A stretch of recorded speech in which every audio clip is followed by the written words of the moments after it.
तो सुनिए, आज के हम लोग इस क्लास में पढ़ने वाले हैं क्लास 10th का मैथ चैप्टर नंबर 4, जिसका नाम है बाबू द्विघात समीकरण। ठीक है, तो हम लोग पढ़ेंगे द्विघात समीकरण, और इसको पढ़ने से पहले हम लोग पढ़ेंगे कि रैखिक समीकरण क्या होता है, और एक होता है द्विघात समीकरण क्या होता है, और एक त्रिघात समीकरण क्या होता है। ठीक है, तो तीनों का हम लोग एक एक करके जानेंगे और समझने का प्रयास करेंगे, ताकि बाबू एग्जाम में इससे बहुत क्वेश्चन ऑब्जेक्टिव आता है। ठीक है, तो चलिए हम लोग स्टार्ट करते हैं।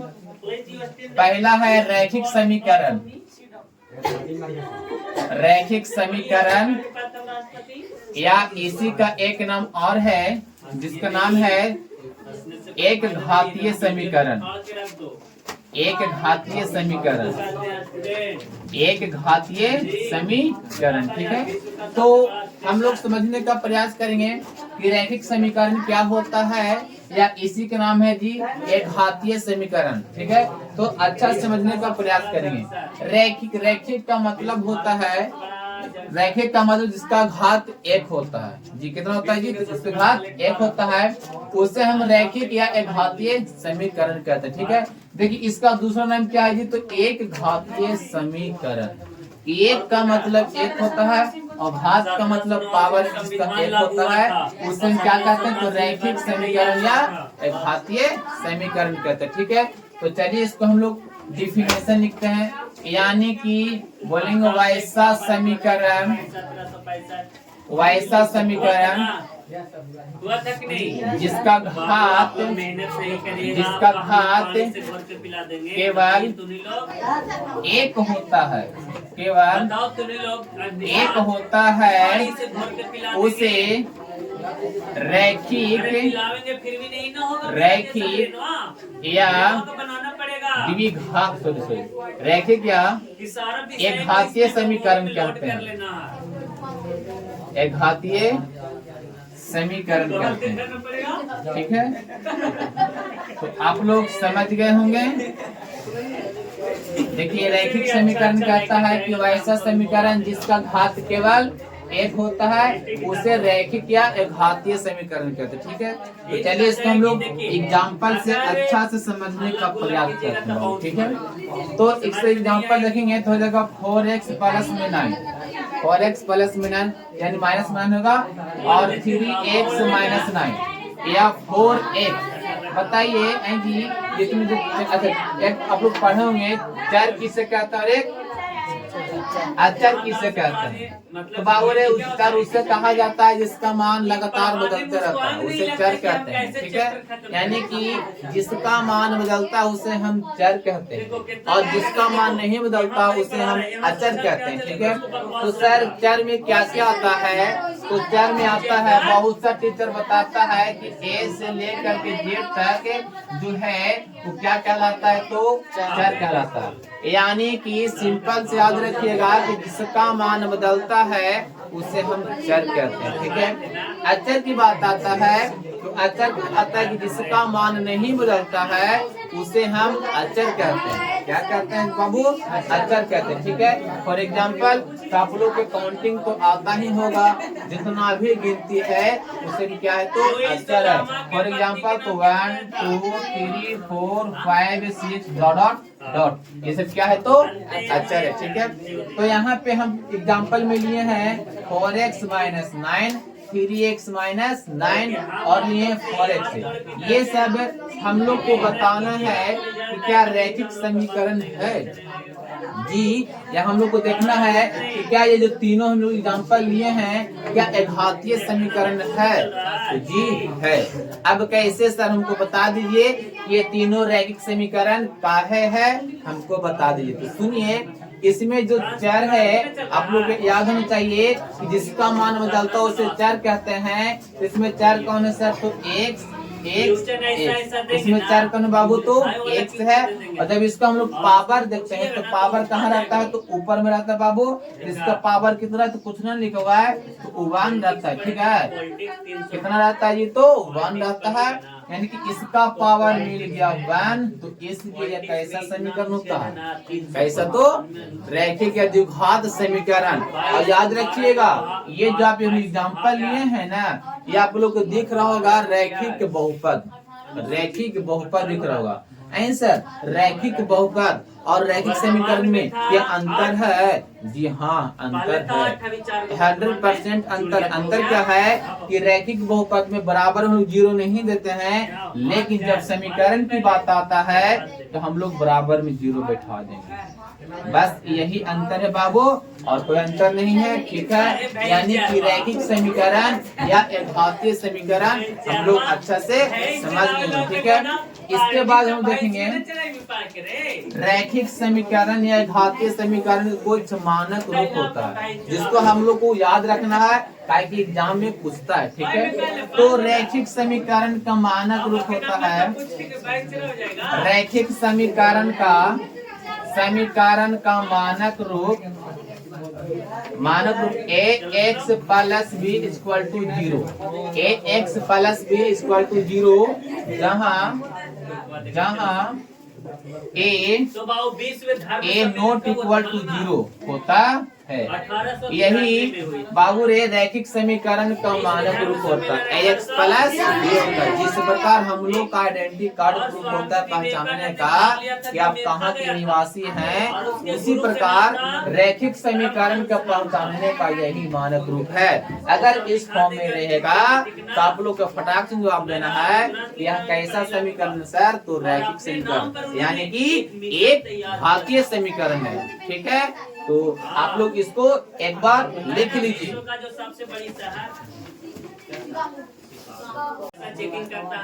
तो हम लोग रैखिक समीकरण को समझ लिए बाबू, यानी कि एक घातीय समीकरण को बहुत अच्छा से हम लोग समझ लिए। अब हम लोग समझेंगे द्विघात समीकरण, जो कि आपका चैप्टर का नाम है। ठीक है, तो चलिए हम लोग समझेंगे और समझने का अच्छा से प्रयास करेंगे। द्विघात समीकरण दूसरा है द्विघात समीकरण। द्विघात समीकरण, द्विघात समीकरण क्या है? तो देखिए हम लोग समझने का प्रयास करते हैं बाबू। देखिए, द्वि का मतलब होता है दो, द्वि का मतलब होता है दो, और घात का मतलब रहता है पावर में, और समीकरण का मतलब रहता है बराबर में 0। यानी कि जिसका केवल दो घात होता है उसे हम द्विघात समीकरण कहते हैं। समझ में आया? ध्यान से देखिए, द्वि का मतलब होता है दो, घात का मतलब होता है पावर में के ऊपर, और समीकरण का मतलब होता है कि बराबर में 0। यानी कि जिसका केवल दो घात होता है उसे द्विघात समीकरण कहते हैं। चलिए हम लिखते हैं परिभाषा बाबू, यानी कि वैसा समीकरण जिसका केवल दो घात होता है, उसे द्विघात समीकरण कहते हैं। उसे द्विघात समीकरण कहते हैं। ठीक है, तो चलिए इसको हम लोग एग्जाम्पल के द्वारा समझने का प्रयास करते हैं। अगर हम लोग इसको एग्जाम्पल लिखते हैं बाबू, तो यहाँ पे हो जाएगा 4x² माइनस में 9x इक्वल टू 0, पहला एग्जाम्पल। दूसरा, x² प्लस में 5x माइनस में 2 बराबर 0। देखिए इसमें जो चर है x है ना जी, और इसमें जो चर का जो घात है वो कितना जी? तो 2 है। इसलिए यह इक्वेशन समीकरण कहलाएगा। कौन समीकरण जी? तो द्विघात समीकरण कहलाता है। दूसरा एग्जांपल है x² प्लस 5x माइनस 2 बराबर में 0। ठीक है, तो देखिए ये भी क्या है बाबू? इसमें चर का घात 2 है, इसलिए यह द्विघात समीकरण कहलाता है। एग्जांपल नंबर 3, x² बराबर में 0, ये भी आपका द्विघात समीकरण है। द्विघात समीकरण है बाबू, क्यों? क्योंकि इसमें जो घात है, पावर है, वह कितना है? तो 2 है।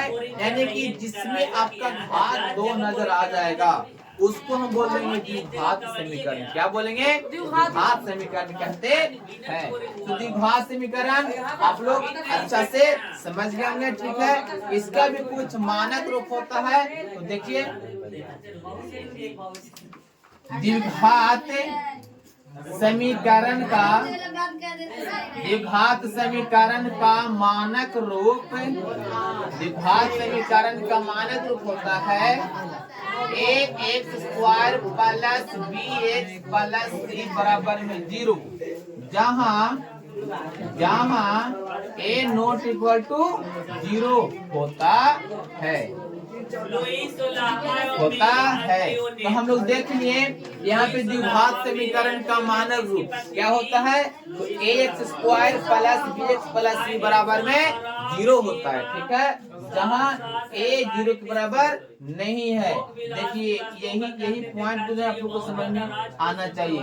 बाबू अगर a का मान यहाँ पे 0 हो जाएगा, ये पूरा जो है ना 0 ना बन जाएगा, और जब 0 को bx प्लस c से ऐड करेंगे तो आपको बनेगा bx प्लस c, जिसमें आपका जो घात है वो कितना हो जाएगा, तो 1 हो जाएगा, जिसके कारण द्विघात समीकरण नहीं होगा। इसलिए ये पॉइंट को आप लोग को अच्छा से याद रखना, यानी कि द्विघात समीकरण का मानक रूप होता है ax² plus bx plus c बराबर 0, जहाँ a 0 के बराबर नहीं होता, यानी कि a नॉट इक्वल टू 0 ऐसा रहेगा। यानी कि इस फॉर्म में दिखेगा आप लोग के, तो समझ जाइएगा कि आपका क्या है, द्विघात समीकरण है, ठीक है। तो आप लोग द्विघात समीकरण को अच्छा से समझ लिए होंगे, यानी कि ऐसा समीकरण जिसका केवल 2 घात होता है तो क्या कहते हैं, द्विघात समीकरण कहते हैं,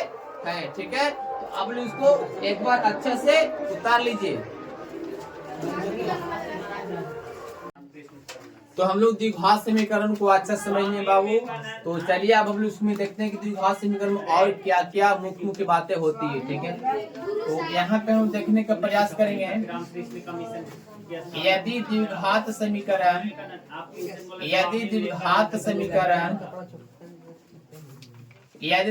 समीकरण px बराबर ax² plus bx plus c बराबर 0 है, तो यहाँ से एक मूल निकालने का फॉर्मूला होता है। क्या होता है जी, तो माइनस में b plus minus root of d by 2a होता है, या कहीं पे आपको किताब में नजर आएगा minus b plus minus root of b² minus 4ac divide by 2a रहता है, ठीक है। तो यहाँ से जो d है, d का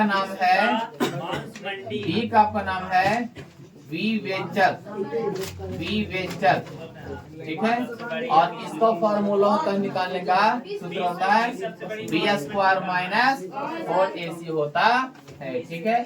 तो यहाँ से हम लोग देख लिए हैं कि अगर इस टाइप का क्वेश्चन रहेगा, इस टाइप के फॉर्म में रहेगा, तो यहाँ से मूल निकालने का फॉर्मूला होता है माइनस में b plus minus root of d by 2a, या हम इसी को इस फॉर्म में भी लिख सकते हैं, यानी कि minus b plus minus root of b² minus 4ac divide by 2a होता है, ठीक है। यहाँ जो d आया है, d आपको क्या है, तो d का नाम है विवेचक, जिसका सूत्र होता है b² माइनस 4ac होता है, ठीक है। और यहाँ से 3 मुख्य बात आप लोगों को अच्छा से याद रखना है। क्या है सर, तो देखिए, यदि d का मान 0 के बराबर हो, तो मूलों की प्रकृति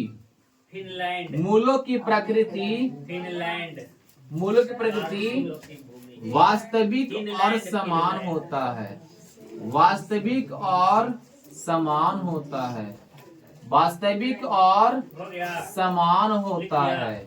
ठीक है। वास्तविक और समान होता है। नंबर 2, यदि डी का मान 0 से बड़ा होता है, डी का मान 0 से बड़ा होता है, तो मूलों की प्रकृति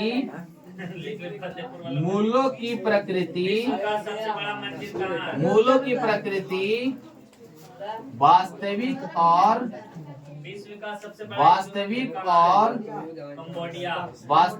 और असमान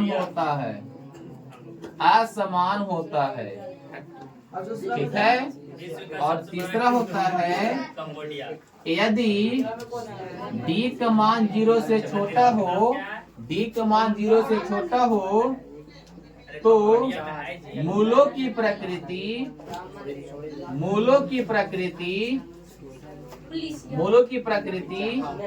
वास्तविक नहीं होता है, वास्तविक नहीं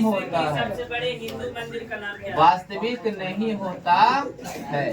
तो ये जो तीन जो पॉइंट लिखा गया है, आप लोग को अच्छा से माइंड में आप लोग को याद रखना है, ठीक है, कि बहुत इंपॉर्टेंट बाबू।